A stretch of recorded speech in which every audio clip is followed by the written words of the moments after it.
Apa tanggapan orang Kristen terhadap klaim bahwa Alkitab telah dipalsukan dari waktu ke waktu? Penganut agama Kristen yang memegang teguh doktrin Tritunggal seperti yang ditetapkan oleh Konsili Nikea dapat menanggapi klaim bahwa Alkitab telah terkorupsi seiring waktu dengan mengatasi beberapa poin kunci. 1. Bukti naskah. Dokumen kuno terbaik.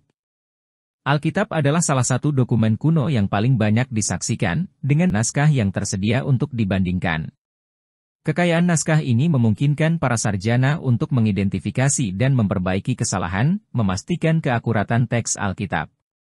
Perjanjian Lama. Penemuan gulungan Laut Mati, yang berasal dari sekitar 200 sebelum Masehi, menunjukkan bahwa Alkitab Ibrani telah terjaga dengan baik selama berabad-abad.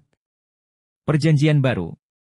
Dengan lebih dari 5.800 naskah dalam bahasa Yunani, 10.000 naskah dalam bahasa Latin, dan 9.300 naskah dalam bahasa lain, Perjanjian Baru memiliki lebih banyak salinan daripada dokumen kuno lainnya. Fragmen terasal dari beberapa dekade setelah tulisan aslinya. 2. Kritik teks.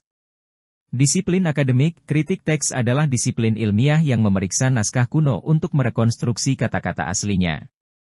Metode ini telah diterapkan secara luas pada Alkitab, menghasilkan tingkat keyakinan yang tinggi dalam keandalan teks saat ini. Konsistensi.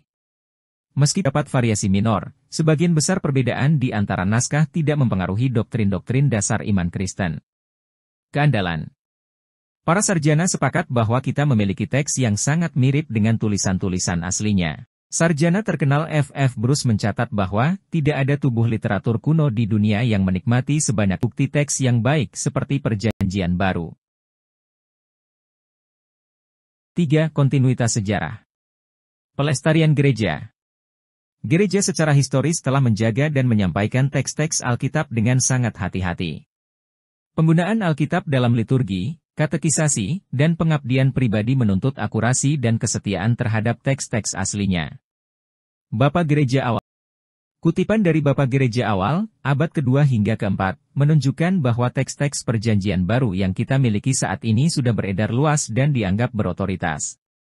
Konsili dan Kredo. Konsili seperti Nikea, 325 Masehi, menegaskan kanon Alkitab, memastikan bahwa teks-teks yang diakui berotoritas disampaikan dengan setia.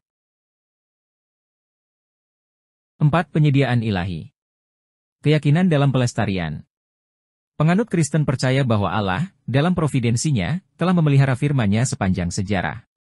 Doktrin inspirasi menegaskan bahwa Roh Kudus membimbing para penulis Alkitab, dan roh yang sama ini juga mengawasi penyampaian teks-teks Alkitab. Hubungan Alkitab.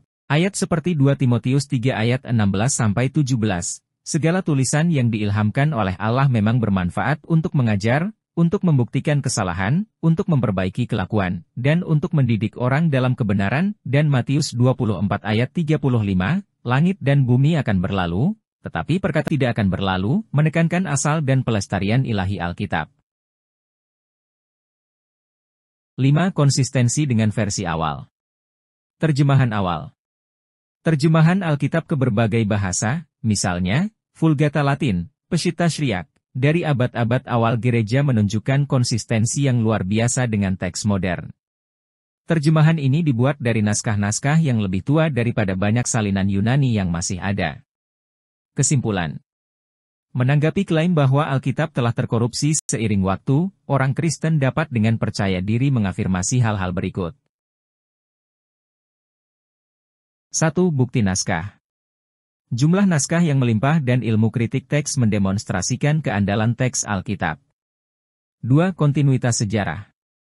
Perhatian yang cermat dari gereja terhadap pelestarian kitab suci, didukung oleh kutipan dari Bapak Gereja Awal dan keputusan-keputusan konsili gereja, menunjukkan kontas dan integritas teks Alkitab. 3. Penyediaan ilahi. Keyakinan akan pelestarian Allah terhadap firman-Nya meyakinkan orang Kristen bahwa Alkitab tetap menjadi sumber wahyu ilahi yang dapat dipercaya dan berwibawa. Poin-poin ini secara kolektif mendukung keyakinan bahwa Alkitab telah disampaikan dengan setia dan tetap menjadi dasar yang dipercaya bagi iman dan praktik Kristen.